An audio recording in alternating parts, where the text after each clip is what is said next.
Many people make life unnecessarily difficult for themselves by dissipating power and energy through fuming and fretting.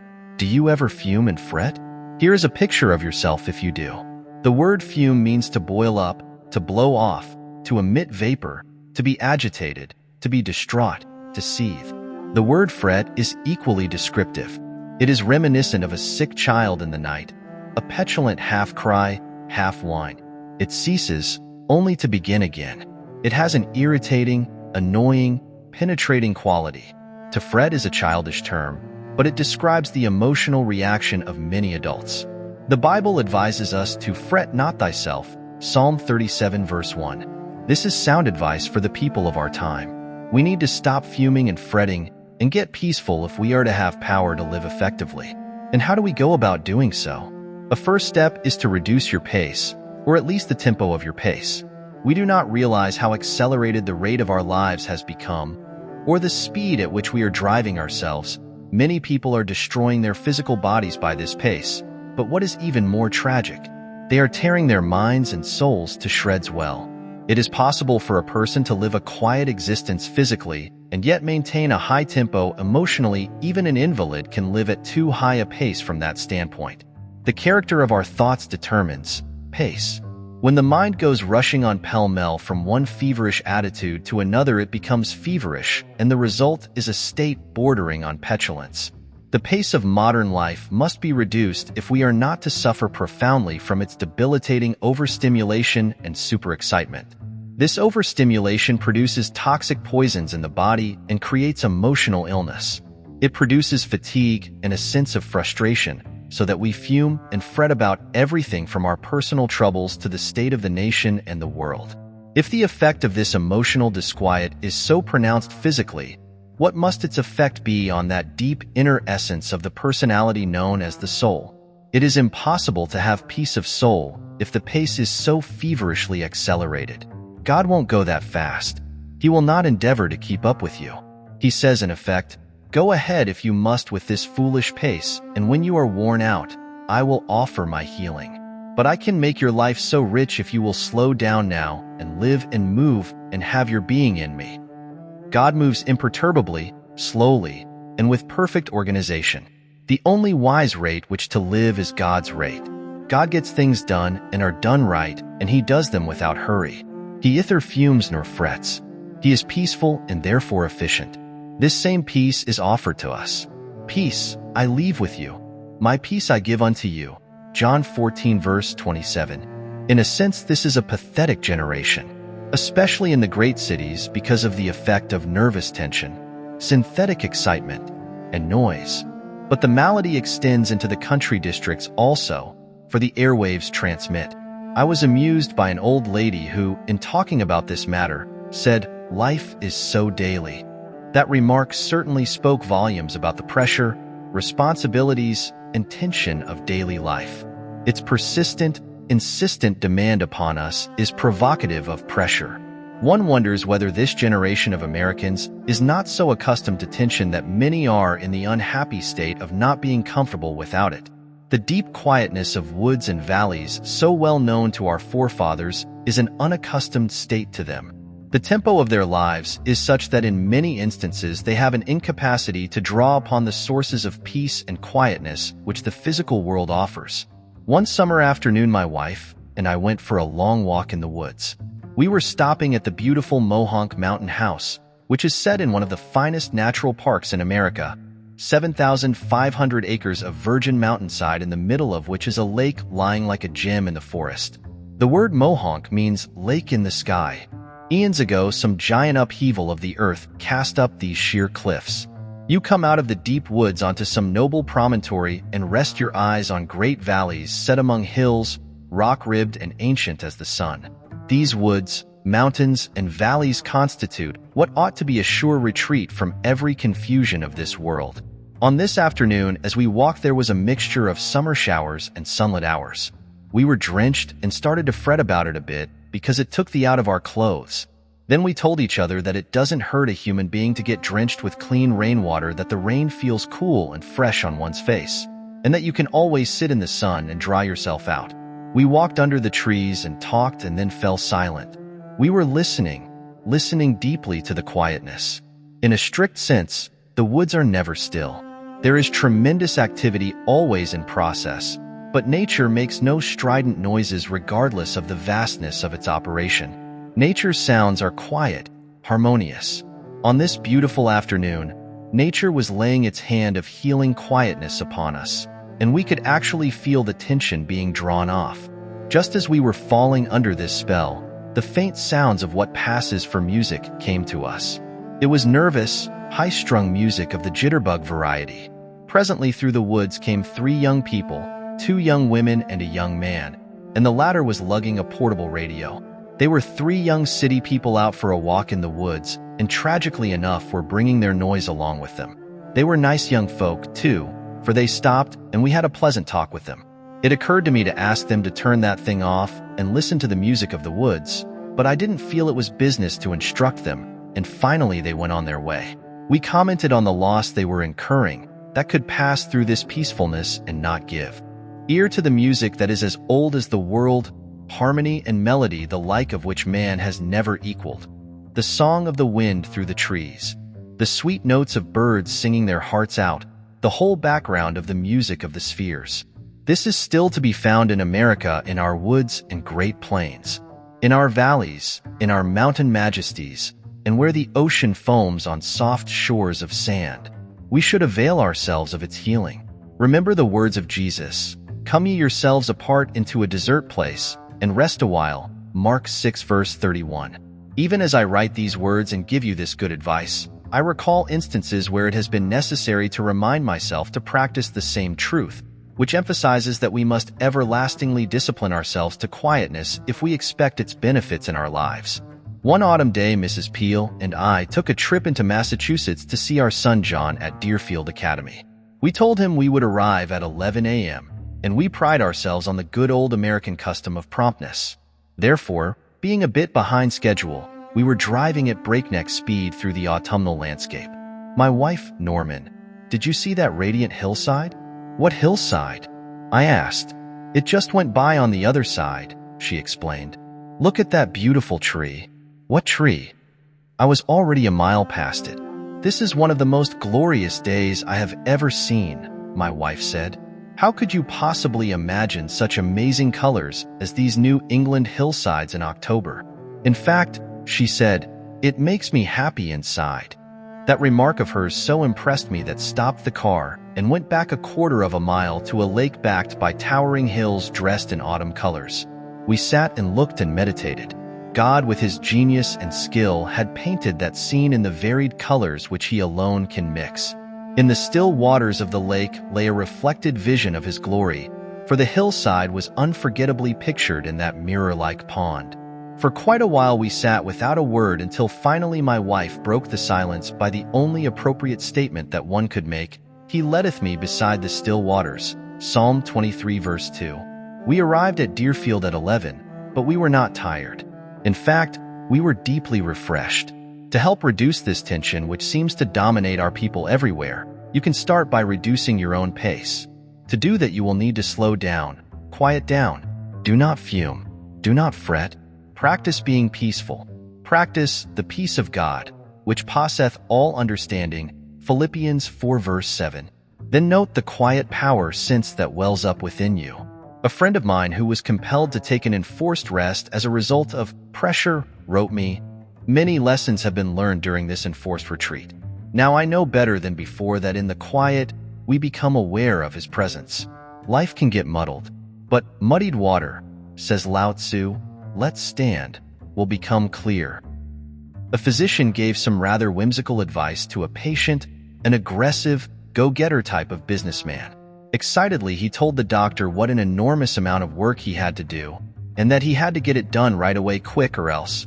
"I'll take my briefcase home every night and it's packed with work," he said with nervous inflection. "Why do you take work home with you at night?" the doctor asked quietly. "One have to get it done," he fumed. "Cannot someone else do it or help you with it?" asked the doctor. "No," the man snapped. "I am the only one who can do it. It must be done just right, and I alone can do it as it must be done, and it has to be done quickly. Everything depends upon me." "If I write you a prescription, will you follow it?" asked the doctor. This, believe it or not, was the prescription. His patient was to take off 2 hours every working day and go for a long walk. Then he was to take off a half day a week and spend that half day in a cemetery. In astonishment, the patient demanded, "Why should I spend a half day in a cemetery?" "Because," answered the doctor, "I want you to wander around and look at the gravestones of men who are there permanently.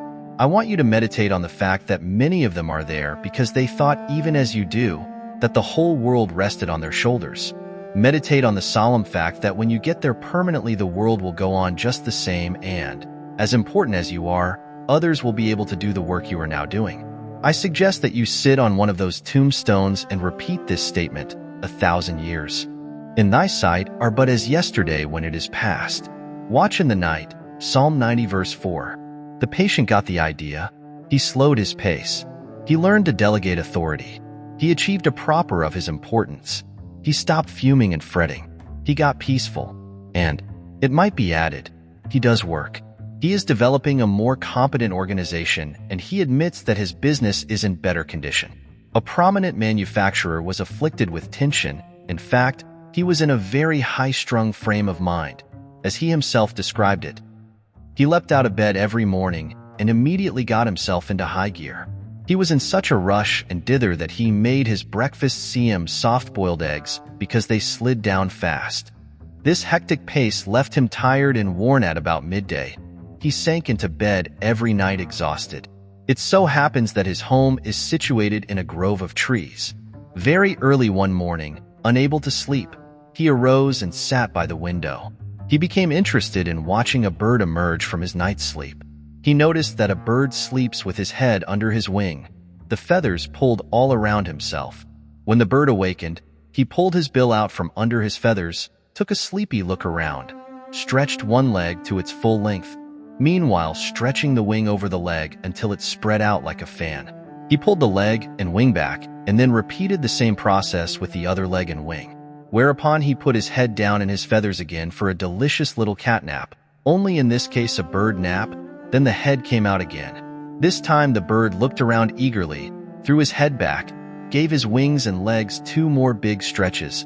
Then he sent up a song, a thrilling, melodic song of praise to the day, wherewith he hopped down off the limb, got himself a drink of cold water, and started looking for food. My high-strung friend said to himself, "If that's the way the birds get up, sort of slow and easy like, why it be a good method for me to start the day that way?" He actually went through the same performance, even singing, and noticed that the song was an especially beneficial factor, that it was a releasing mechanism. "I can't sing," he chuckled, "but I practiced sitting quietly in a chair and singing. Mostly I sang hymns and happy songs. Imagine, me singing, but I did. My wife thought I was bereft of my senses. The only thing I had on the bird was that I did a little praying, too. Then, like the bird, I felt like some food, and I wanted a good breakfast, bacon and eggs, and I took my time eating it. After that I went to work in a released frame of mind. It surely did start me off for the day minus the tension, and it helped me go through the day in a peaceful and relaxed manner." A former member of a championship university crew told me that their shrewd crew coach often reminded them, to win this or any race, row slowly. He pointed out that rapid rowing tends to break the stroke, and when the stroke is broken it is with the greatest difficulty that a crew recovers the rhythm necessary to win. Meanwhile, other crews pass the disorganized group. It is indeed wise advised to go fast, row slowly. In order to row slowly or to work slowly and maintain the steady pace that wins, the victim of high tempo will do well to get the coordinating peace of God into his mind, his soul, and, it might be added, into his nerves and muscles also. Have you ever considered the importance of having the peace of God in your muscles, in your joints? Perhaps your joints will not pain so much when they have the peace of God in them. Your muscles will work with correlation when the peace of God, who created them, governs their action. Speak to your muscles every day, and to your joints and to your nerves, saying, "Fret not thyself," Psalm 37 verse 1. Relax on a couch or bed. Think of each important muscle from head to feet, and say to each, "The peace of God is touching you." Then practice feeling that peace throughout your entire body. In due course, your muscles and joints will take heed. Slow down. For whatever you really want will be there when you get there if you work toward it without stress, without pressing. If, proceeding under God's guidance and in His smooth and unhurried tempo, it is not there, then it was not supposed to be there. If you miss it, perhaps you should have missed it. So definitely seek to develop a normal, natural, God-ordered pace. Practice and preserve mental quiet. Learn the art of letting go all nervous excitement. To do this, stop at intervals and affirm, I now relinquish nervous excitement. It is flowing from me. I am at peace. Do not fume. Do not fret. Practice being peaceful. To attain this efficient state of living, I recommend a practice of thinking peaceful thoughts. Every day we perform a series of acts designed to care for the body properly. We bathe, brush the teeth, take exercise. In similar fashion, we should give time and planned effort to keeping the mind in a healthy state. One way to do this is to sit quietly and pass a series of peaceful thoughts through the mind. For example, pass through the thoughts the memory of a lofty mountain, a misty valley, a sun-speckled trout stream, silver moonlight on water. At least once in every 24 hours, preferably in the busiest part of the day, deliberately stop whatever you are doing for 10 or 15 minutes and practice serenity. There are times when it is essential resolutely to check our headlong pace, and it must be emphasized that the only way to stop is to stop. I went to a certain city on a lecture date and was met at the train by a committee. I was rushed to a bookstore where I had an autographing party, and then to another bookstore where another autographing party was held. Then they rushed me to a luncheon. After rushing through the luncheon, I was rushed to a meeting. After the meeting, I was rushed back to the hotel where I changed my clothes and was rushed to a reception where I met several hundred people and drank 3 glasses of fruit punch. Then I was rushed back to the hotel and told I had 20 minutes to dress for dinner. When I was getting dressed, the telephone rang and somebody said, "Hurry, hurry, we must rush down to dinner." Excitedly, I chattered, "I will rush right down." I rushed from the room and was so excited that I could scarcely get the key into the lock. Hastily, I felt myself, be sure that I was completely dressed, and rushed toward the elevator. A sudden I stopped. I was of breath. I asked myself, what is this all about? What is the meaning of this ceaseless rush? This is. Then I declared independence and said, I do not if I go to dinner. I do not care whether I make a talk. I do not have to go to this dinner, and I do not have to make a speech. So deliberately and slowly I walked back to my room and took my time about unlocking the door. I telephoned the man downstairs and said, if you want to eat, go ahead. If you want to save a place for me, I will down after a while, but I am not going to rush anymore. So, I removed my coat, sat down, took off my shoes, put my feet up on the table, and just sat. Then I opened the Bible and very slowly read aloud the 121st Psalm. I will lift up mine eyes unto the hills from whence cometh my help. I closed the book and had a little talk with myself, saying, come on now, start living a slower and more relaxed life. And then I affirmed, God is here and His peace is touching me. I do not need anything to eat, I reasoned. I eat too much anyway. Besides, the dinner will probably be very good, and if I am quiet now, I will give a better speech at 8 o'clock. So, I sat there resting and praying for 15 minutes. I shall never forget the sense of peace and personal mastery I had when I walked out of that room. I had the glorious feeling of having overcome something, of having taken control of myself emotionally, and when I reached the dining room, the others had just finished the first course. All I missed was the soup, which by general content was no great loss. This incident was an amazing experience of the healing presence of God. I gained these values by simply stopping, by quietly reading the Bible, by sincerely praying, and by thinking some peaceful thoughts for a few moments. Physicians generally seem to feel that much physical trouble could be avoided or overcome by practicing the philosophy and methodology of not fuming or fretting. A prominent citizen of New York told me that his doctor suggested that he come to our clinic at the church because, said his physician, you need to develop a calm philosophy of living. Your power resources are played out. My doctor says I am pushing myself to the limit. He tells me I'm too tense, too high-strung, that I fume and fret too much, and he concluded, my doctor declares the only sure cure is for me to develop what he calls a calm philosophy of living. My visitor arose and paced the floor, then demanded, "But how in the world can I do that? It's a lot easier said than done."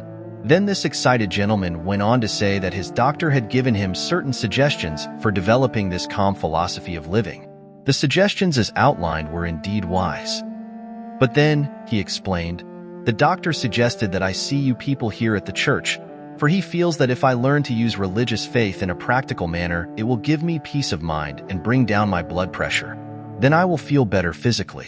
While I realize the prescription is sensible, he complained, "How can a man 50 years old, of a high-strung nature such as mine, suddenly change the habits of a lifetime and develop this so-called calm philosophy of living?" That did indeed seem to be a problem, for he was a bundle of excitable and explosive nerves. He paced floor, he thumped the table, his voice was high-pitched. He gave the impression of a thoroughly disturbed and baffled man. Obviously, he was showing up at his worst, but he was clearly revealing the inner state of his personality, and the insight thus gained gave us a chance to help him through understanding him better.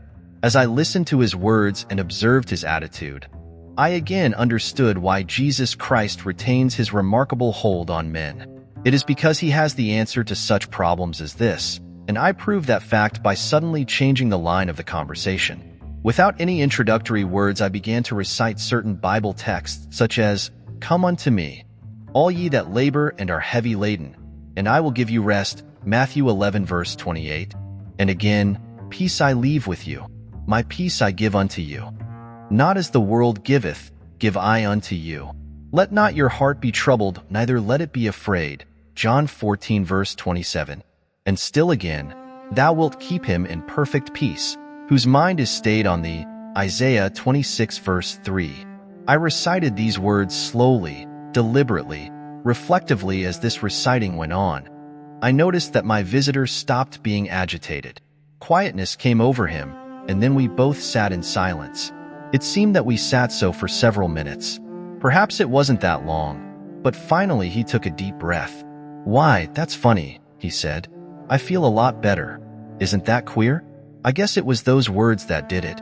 "No, not the words alone," I answered, "though they do have a remarkable effect upon the mind. But something deeper happened just then. He touched you a minute ago, the physician with the healing touch. He was present in this room." My visitor evidenced no surprise at this assertion, but eagerly and impetuously agreed, and conviction was written on his face. "That is right, he sure was. I felt him. I see what you mean. Now I understand. Jesus Christ will help me develop a calm philosophy of living." This man found what multitudes are discovering, that a simple faith in and practice of the principles and techniques of Christianity bring peace and quietness, and therefore new power to body, mind, and spirit. It is the perfect antidote to fuming and to fretting. It helps a person to become peaceful and thus to tap new resources of strength. Of course, it was necessary to teach this man a new pattern of thinking and acting. This was done in part by suggesting literature written by experts in the field of spiritual culture. For example, we gave him lessons in the skill of church-going. We showed him how to make church worship a therapy. He was instructed in the scientific use of prayer and relaxation. And as a result of this practice, eventually he became a healthy man. Anyone willing to follow this program and sincerely put these principles into day-by-day practice can, I believe, develop inner peace and power. Many of these techniques are outlined in this book. In attaining emotional control, the daily practice of healing techniques is of first importance. Emotional control cannot be gained in any magical or easy way. You cannot develop it by merely reading a book, although that is often helpful. The only sure method is by working at it regularly, persistently, scientifically, and by developing creative faith. I suggest that you begin with such a primary procedure as simply the practice of keeping physically still. Don't pace the floor. Don't wring your hands. Don't pound or shout or argue or walk up and down. Don't let yourself get worked up into a dither. In excitement, one's physical movements become accentuated. Therefore, begin at the simplest place, that is by ceasing physical movement. Stand still, sit down, lie down. Certainly, keep the voice down to a low pitch. In developing a calm control, it is necessary to think calmness, for the body responds sensitively to the type of thoughts that pass through the mind. It is also true that the mind can be quieted by first making the body quiet. That is to say, a physical attitude can induce desired mental attitudes. In a speech, I related the following incident which occurred in a committee meeting I attended. A gentleman who heard me tell this story was greatly impressed by it and took its truth to heart. He tried the technique suggested and reports that it has been very effective in controlling his fuming and fretting. I was in a meeting where a discussion was going on which finally became rather bitter. Tempers were becoming frayed, and some of the participants were decidedly on edge. Sharp remarks were passed. Suddenly, one man arose, deliberately took off his coat, opened his collar, and lay down upon a couch. All were astonished, and someone asked if he felt ill. "No," he said, "I'll feel fine. But I am beginning to get mad, and I have learned that it is difficult to get mad lying down." We all laughed, and the tension was broken. Then our whimsical friend went on to explain that he had tried a little trick with himself. He had a quick temper, and when he felt himself getting mad, he found that he was clenching his fist and raising his voice, so he deliberately extended his fingers, not allowing them to form into a fist. In proportion to the rising of his tension or anger, he depressed his voice and talked in exaggerated low tones. "You cannot carry on an argument in a whisper," he said with a grin. "This principle can be effective in controlling emotional excitements, fretting, and tension, as many have discovered by experimentation. A beginning step, therefore, in achieving calmness is to discipline your physical reactions. You will be surprised at how quickly this can reduce the heat of your emotions, and when emotional heat is driven off, fuming and fretting subside. You will be amazed at the energy and power you will save. You will be much less tired. LT is, moreover, a good procedure to practice being phlegmatic or apathetic, even indifferent, to a certain extent even practice being sluggish. People thus constituted are less likely to emotional breaks. Highly organized individuals may do well to cultivate these reactions to a degree at least. Naturally, one does not want to lose the keen, sensitive, responsiveness characteristic of the highly organized individual.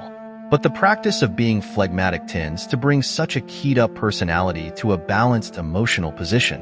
Following is a technique consisting of 6 points which one have personally found of great helpfulness in reducing the tendency to fume and fret. I have suggested its use to countless people who practice it and find it of great value. 1. Sit relaxed in a chair. Completely yield yourself to the chair.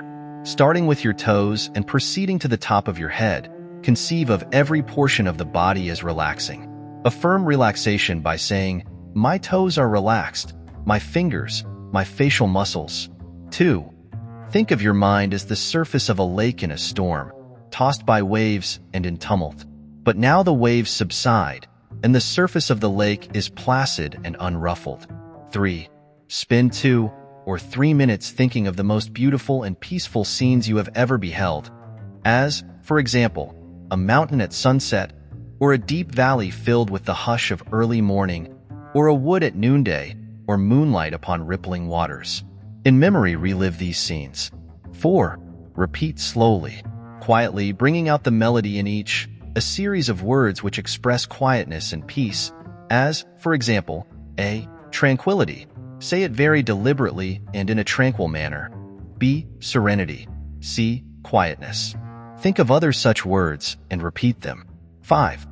Make a mental list of times in your life when you have been conscious of watchful care and recall how, when you were worried and anxious, he brought things out right and took care of you. Then recite aloud this line from an old hymn: "So long thy power hath kept me, sure it still will lead me on." 6. Repeat the following, which has an amazing power to relax and quiet the mind. "Thou wilt keep him in perfect peace, whose mind is stayed on thee." Isaiah 26 verse 3. Repeat this several times during the day, whenever you have a fraction of a moment. Repeat it aloud if possible, so that by the end of the day you will have said it many times. Conceive of these words as active, vital substances permeating your mind, sending into every area of your thinking a healing balm. This is the best-known medicine for taking tension from the mind. As you work with the techniques suggested in this chapter, the tendency to fume and fret will gradually be modified. In direct proportion to your progress, the power heretofore drawn off by this unhappy habit will be felt in your increased ability to meet responsibilities.